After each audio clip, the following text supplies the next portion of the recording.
Beli belimbing di Yati Jajar. Warnanya kuning, menyilau mata.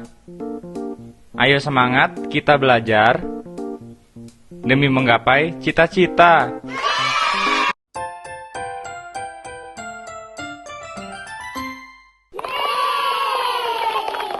Halo adik-adik, kali ini kita akan belajar tentang sopan santun.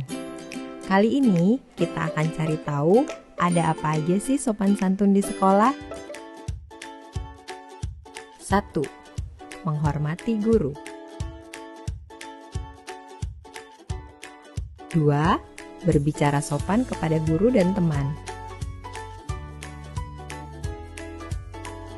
3. Berpakaian yang rapi. 4. Mengerjakan tugas yang diberikan oleh guru. Perkenalkan, nama saya Andita Kurnianti, NPM 5020049 dari Prodi PGSD kelas 2B dengan dosen pengampu Bapak Yaspin Yolanda MPD SI. Adapun materi yang ingin saya sampaikan yaitu prinsip-prinsip pengelolaan kelas. Yang pertama ada kehangatan dan keantusiasan. Hangat dan antusias diperlukan dalam proses belajar mengajar. Guru yang hangat dan akrab dengan anak murid selalu menunjukkan antusias pada tugasnya atau pada aktivitasnya akan berhasil dan mengimplementasikan pengelolaan kelas. Yang kedua ada tantangan. Penggunaan kata-kata, tindakan, cara kerja, atau bahan-bahan yang menantang akan meningkatkan gairah anak didik untuk belajar. Yang ketiga, ada bervariasi. Penggunaan alat ataupun media, gaya mengajar guru, pola interaksi antara guru dan anak murid akan mengurangi munculnya gangguan serta meningkatkan perhatian anak didik. Yang keempat ada keluesan. Keluesan tingkah laku untuk mengubah strategi mengajar dapat mencegah kemungkinan munculnya gangguan pada anak didik serta menciptakan iklim belajar mengajar yang efektif. Yang kelima ada penekanan pada hal-hal yang positif. Pada dasarnya, mengajar dan mendidik menekankan pada hal-hal yang positif dan menghindari pemusatan perhatian anak didik pada hal-hal yang negatif. Dan yang keenam ataupun yang terakhir adalah penanaman disiplin diri.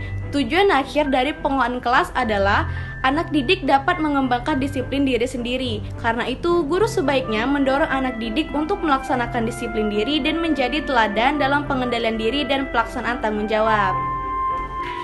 Poin kedua ada pendekatan dalam pengelolaan kelas. Yang pertama ada pendekatan kekuasaan. Pengelolaan kelas diartikan sebagai suatu proses untuk mengontrol tingkah laku anak didik.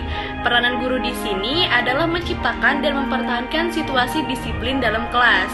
Kedisiplinan adalah kekuatan yang menuntut kepada anak didik untuk menaatinya.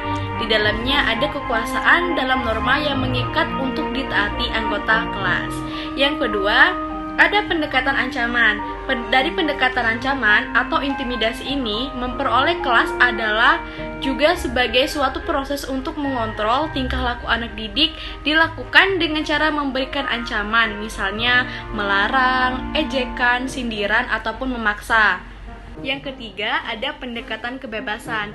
Pengelolaan diartikan suatu proses untuk membantu anak didik agar merasa bebas untuk mengerjakan sesuatu kapan saja dan di mana saja. Peranan guru adalah mengusahakan semaksimal mungkin untuk kebebasan anak didik. Yang keempat, ada pendekatan resep. Pendekatan resep dilakukan dengan memberi satu daftar yang dapat menggambarkan apa yang harus dikerjakan dan yang tidak boleh dikerjakan di dalam kelas. Peranan guru hanyalah mengikuti petunjuk seperti yang ditulis dalam resep. Yang kelima, ada pendekatan pengajaran.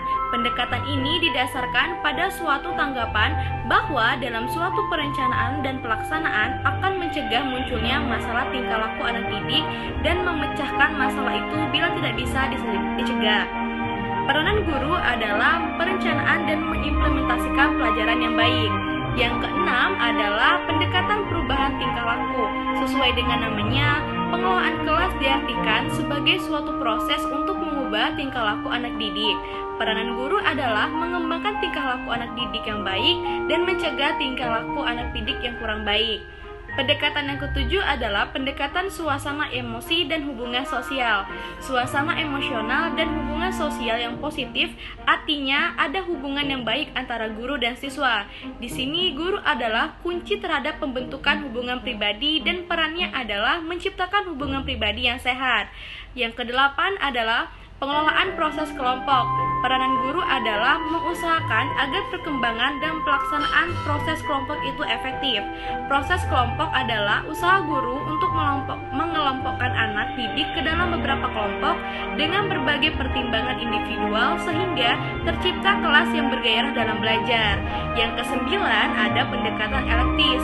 Pendekatan elektis adalah pendekatan yang menekankan pada potensialisme atau kreativitas dan inisiatif guru kelas dalam memilih pendekatan tersebut sesuai dengan situasi yang dihadapinya. Pendekatan ini dalam suatu situasi dapat digunakan salah satu mengkombinasikan atau ketiga pendekatan tersebut. Baiklah, hanya segitu materi yang saya sampaikan. Bila ada kekurangan, saya mohon maaf. Saya akhiri. Wassalamualaikum warahmatullahi wabarakatuh. See you next video.